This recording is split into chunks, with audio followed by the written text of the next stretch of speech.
Despite a 1-point heartbreaking preliminary final loss to Sydney on the weekend, Pies fans will have plenty to be happy about with their 2022 season and their first under rookie coach Craig McRae. A preliminary final finish, certainly nothing that was expected for the Pies in 2022, albeit even I guess finals weren't really on the horizon as they look to kind of rebuild and look toward the future. So it's been an absolutely fantastic outcome for McRae and his men to get to where they got to, despite narrowly falling short of a grand final berth. But they have plenty to look forward to, both in the off-season and in their current list, the way they're playing under McRae with that attacking style of football. Some great seasons for both older and younger heads. Nick Daicos, a huge highlight. Scott Penderbury, still side bottom as cool as always, and really steadying the ship there. And then they'll bring in some pretty handy names as well. Dan McStay said to be their first string forward for next year. Bobby Hill also adding to their small forward pack. Braden Fiorini might be joining them from Gold Coast, it sounds like, adding to their pretty depth and I guess young enough midfield.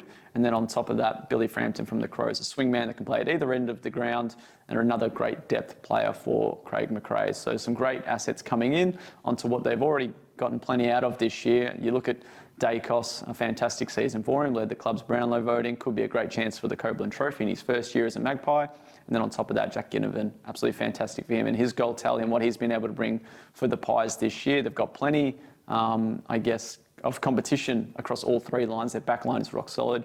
Midfield has great depth and their forward line is potent as ever. Ollie Henry being the big watch for them. Hopefully he stays at the club and will really add to the depth with the likes of McStay and Hill coming in. You've got Ash Johnson, you've got Brody Mychek, plenty to play out for them. So what can we expect for Collingwood in 2023? I think, a preliminary final finish again would be another fantastic effort for them. And once again, probably even going over expectations despite finishing in the top four in 2022. Now, I think a finals finish will be a big tick for Craig McRae in his second season. And I think a finals win is probably what they're going to be keen on again. So I think with their young enough list and the players coming in and coming through the ranks at Collingwood, certainly not out of the question for the Pies to land another preliminary final spot, and who knows, maybe it could go a step further and be in the grand final this time next year.